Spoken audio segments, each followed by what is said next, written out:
Welcome to movie medium. இன்றைக்கி நாம் ஒரு அனிமே சீரிஸோட ரிவ்யூ தாங்க பார்க்க போகிறோம். 2020 ரிலீஸ் ஆன தி மில்லேனியம் டிடெக்டிவ் பேலன்ஸ் அன்லிமிட்டெடுங்கிற ஒரு மினி சீரிஸ் தாங்க. மொத்தமே இதில் 11 எபிசோட்ஸாக இருக்குது இந்த சீரீஸில். இந்த சீரிஸோட ஸ்டோரி பிளாட்னு பார்த்தீங்கன்னா, ஒரு பயங்கரமான ஒரு ரிச் டிடெக்டிவ் அப்புறம் ஒரு மிடில் கிளாஸ் காப் 2 பேரும் சேர்ந்து டோக்கியோவில் நடக்கிற கேசஸ்லாம் சால்வ் பண்ணுறாங்க. அப்போது ஒரு தருணத்தில் ஒரு கேஸ் ஒன்று வருது. அது ரொம்ப காம்ப்ளிகேட்டடாகவும், அதே டைம் அந்த ரிச் டிடெக்டிவோட ஃபேமிலிக்கும் இதில் வந்து ஒரு கனெக்ஷன் இருக்குது.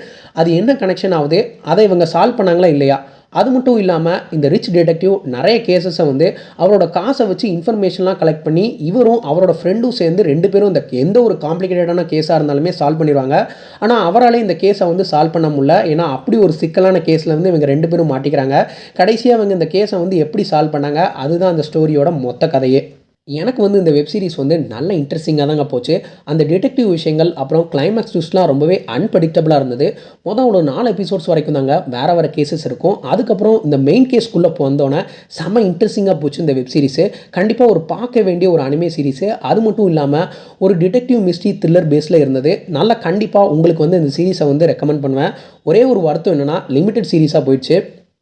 அதான் வந்து ஒரு சின்ன ட்ராபேக்கு. மற்றபடி வந்து ஒரு மஸ்ட் வாட்ச் அனிமே சீரிஸுங்க. கிட்ஸுக்கானது கிடையாது, மெச்சூர் அடல்ட்ஸ்க்கான சீரிஸ். இது வந்து இங்கிலீஷ் டப்பிங்கில் சப்டைட்டில்ஸோடு அவைலபிளாக இருக்குது. கண்டிப்பாக பார்க்கலாங்க. ஸோ பார்த்து என்ஜாய் பண்ணுங்கள். இதே மாதிரி ஏதாவது ஒரு அனிமே சீரிஸ் ஆர் மூவி உங்களுக்கு கமெண்ட்டில் வேணும்னா ரெக்கமெண்ட் பண்ணுங்கள். ஸோ நெக்ஸ்ட் வீடியோவில் உங்களை வந்து சந்திக்கிறேன். பாய்.